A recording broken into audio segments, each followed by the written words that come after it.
Starting a new language is exciting. Imagine juggling words in not just one, but two different languages. Sounds chaotic, right? I thought it'd be so, but turns out I'm having a lot of fun actually. After several years of attempting to learn multiple languages simultaneously, I eventually hit a major roadblock, which prompted me to take a year-long break. I even juggled 4 languages at one point. Why? I just couldn't control myself at the encounter of any new language that sparked an interest in me, and I had zero self-control and lacked the patience to pursue one language at a time. I mean, why not be adventurous, right? Yeah, how did that turn out? That is to say, I have some experience learning several languages, albeit not successfully. Reflecting on it now, I don't consider it a failure. I think it taught me a lot actually, and I believe I became successful with Thai thanks to those experiences. Back then, I was a grammar junkie. I had several grammar books and only focused on grammar and nothing else. No listening practices, no writing or speaking, nothing. But I'm grateful for that too, because past me mastering the basics and those grammar rules have made things a lot smoother for me. Even with Thai, when I began, it was mostly reviewing, and that made the process go a bit faster and was less exasperating compared to the very first time, which was extremely overwhelming. As someone who is currently learning their 5th language, I believe I know a thing or two about successfully learning a foreign language, and I am still learning new things every day. Okay, 4, because I don't know how I learned my native tongue, I just did. In this video, therefore, I am going to share some strategies and tips for those of you who might be considering learning a second language. I will be highlighting some methods you can implement to create a functional study system that will help you stay accountable and make steady progress in your language learning journey. Whether you're a beginner or looking to improve your skills in a second language, these strategies will assist you in creating a system for staying motivated and achieving your language learning goals efficiently. Let's dive into some practical techniques that foster consistency and ensure you get the most out of your study sessions. Let's start at the very beginning. Section 1. Language pairing. So you want to learn your second language and you are wondering how to decide on what that should be. When choosing a second language to add onto your current one, choose smartly. You need to note one thing. Avoid pairing up languages from the same family. I can't think of any similarities between Thai and Spanish that will cause me to mix up the two or confuse the two. The two languages are so different that I don't need to pay particular attention to anything special. I have no instances where I mix up words or grammar rules between the two languages, and so I always feel like I'm in a different world, which actually is the case. That is to say, when considering adding on a second language, avoid picking languages from the same family to eliminate instances of confusion. For example, Spanish and Italian are both Romance languages, so they share similarities in grammar, vocabulary, and sentence structure, and even though they have distinct features, can still be confusing to learn these two at the same time, especially at the beginning level for both. To make this work, you might want to advance in one first, but it may be a bad idea to start languages of the same family at the same time. As a result, Thai and Spanish work perfectly in my case. For you, it could be Korean and French. Alright, now you have your second language, and so let's dive into creating a system that sets you up for success. Section 2. Creating a system for success.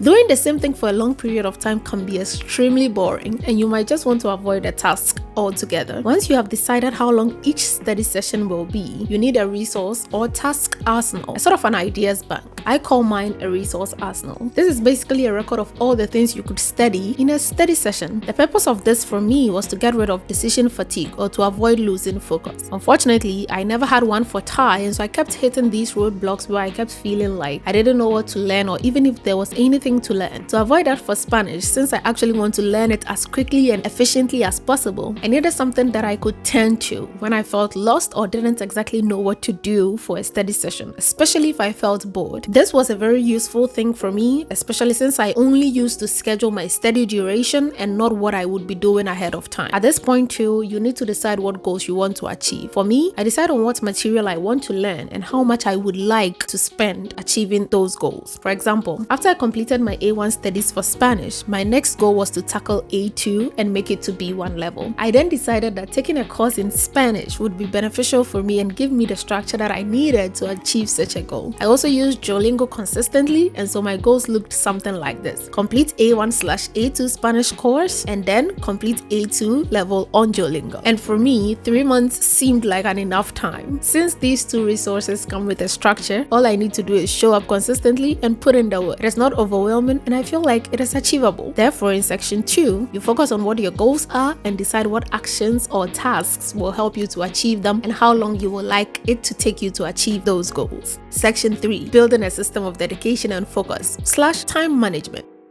Learning two languages at the same time requires a ton of dedication and developing good time management skills if you want to be successful and stay on track or be consistent with it. Personally, I study both languages at different times of the day. I maintained my weekly nightly study routine with Thai, therefore, Spanish just naturally fit in the mornings. There wasn't much of a struggle with allocating what time I wanted to study both languages. My goal was to make sure I was not hopping onto the next language right after one was done. For me, this gives me structure and an illusion that I am learning just one language. I don't know how that works, but it just does for me, so there is no room for feeling overwhelmed. In the past, I faced challenges when attempting to study multiple languages because I would study them back to back in one session. So say I wanted to study languages for 4 hours that day. I would set up 4 hours and then learn all 4 languages and be done for the day. There were several challenges I faced with this approach, and a few were a lack of focus and concentration. Trying to learn several languages in one study period caused serious overwhelm, and this system resulted in cognitive overload, which basically meant I was consuming more than I could process, which eventually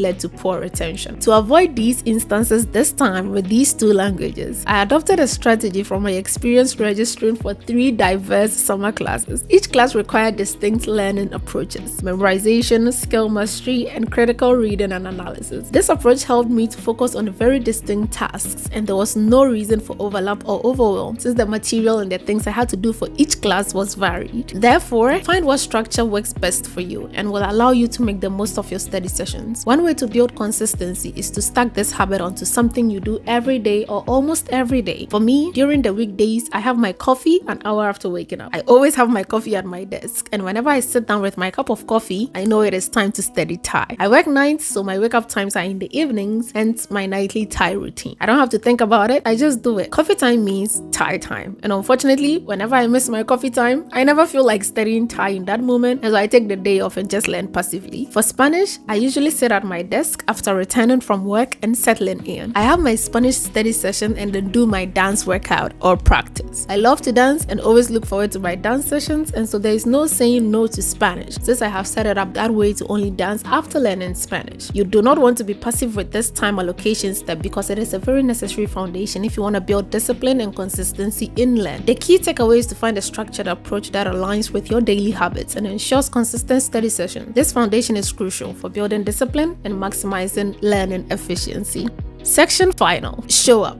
None of the above would yield any level of success if you don't show up and put in the work. Now, you don't have to show up with the same level of enthusiasm or energy each time you come to study. The important thing is that you show up and do the best you can. If you have the capacity for a 2-minute session on Duolingo where you complete just one lesson, that is better than not showing up and doing nothing at all. Opening the dictionary and looking up the word in your target language and learning that one new word is also better than not. Deciding to just review old material for the day is also better than nothing. And if for the day you can commit several hours to honing your abilities, then go for it. But remember, do not burn out. Take days off when you need to. I often remind you guys to take breaks and then get back to it. Learning a foreign language in a place where it isn't spoken is very hard because all you do is learn the language with very limited to no means of practicing output. Input every day might drive you crazy when there isn't as much of an opportunity for output. So take it easy, but also keep in mind that you have a goal to achieve. Never give up. Keep going and always keep a vision of the version of you that eventually comes to speak the language. You know, the version you keep dreaming about while you put the work in. Yeah, that version. Thank you so much for watching the video. I hope it provided some ideas and motivation. I will see you in the next video. Ciao, study buddies, with love.